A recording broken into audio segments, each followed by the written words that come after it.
A psychic phantom is hunting Krakoa and bringing the worst fears of the mutants to life. What'll happen next? Well, let's hop into the pages of X-Force issue number 18 and find out together, shall we? So then, as we join this issue, we check on in with Black Tom Cassidy. He's doing his creepy plant stuff as he normally does, but in this situation, he actually ends up being out-creeped. As Tom so eloquently puts it, he can see this specter standing over him with ill intent, but he can't sense it, which is a big difference. Black Tom isn't the only one on this thing's hit list, as we discover many different residents of Krakoa come under sway of this terrifying creature. There's Sage, who's knocking a couple back trying to decompress from her stressful job at Blob's Tiki Bar, only for her drink to turn to blood and Blob to turn into a monster. Well, more of a monster than he normally is. Why not even Jean Grey and Wolverine are safe from the horrifying visions this creature seems to bring with it, and it's made all the worse by the fact that these two looked like they were about to get down with a little hanky-panky, but no, they got psychic monster cock-blocked. It would seem that the only people who actually have any idea what the hell is going on right now is Quentin Quire and Phoebe. They returned to the island after their own adventures in New York were cut short, when Jumbo Carnation, the guy who made Quire his brand new suit, also ended up freaking out and turning into some sort of horrifying psychic monster. And just to really make matters worse, Beast, the de facto leader of X-Force, is down for the count right now, as he too seems to be afflicted by whatever this psychic attack is. Sage makes a very educated guess and assumes that this must be the work of Zeno. After all, they used genetic material they had stolen from Domino to create their own knockoff Domino soldiers, and because Quentin Quire just can't stop dying and leaving his DNA all over the place, it would reason to guess that they're using his powers against them. The team attempts to save Beast by delving into his mind, and oh man, is it a messed up horror show in there, but one that may actually give us some interesting insight into why Hank McCoy has been such an amoral bastard recently.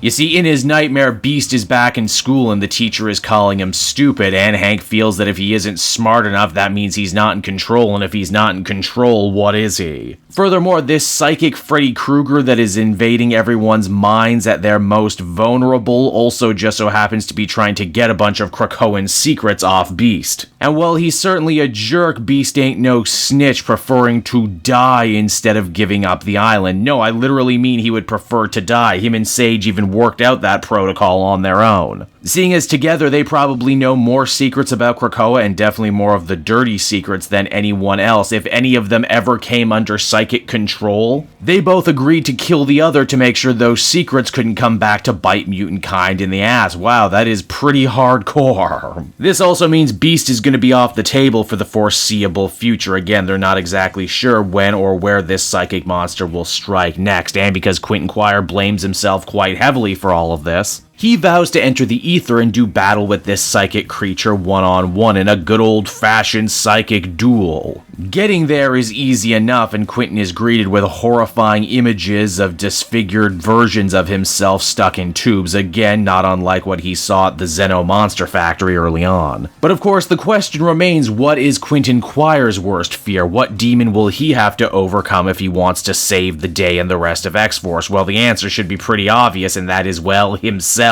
Quentin Quire is indeed his own worst monster, and as the comic comes to a close, he comes face to face with this twisted mirror version of himself. And so that was X-Force issue number 18, everybody, and overall I did enjoy this issue, even if I feel the whole heroes must fight their worst fears is a trope that's kind of been done to death in stories like these. I can also certainly appreciate Benjamin Percy taking this time to give Quentin Quire his own personal spotlight right here, show that maybe he's not such a bad guy all the time at least. Same goes for Beast, getting to look inside his mind and see what he's truly afraid of was illuminating to say the least, and I hope we get a little bit more of that moving forward. Overall, though, I think I'd give this one a 7 out of 10. It's kind of the awkward middle child of this story, and I'm hoping they kick strong to the finale in the next issue.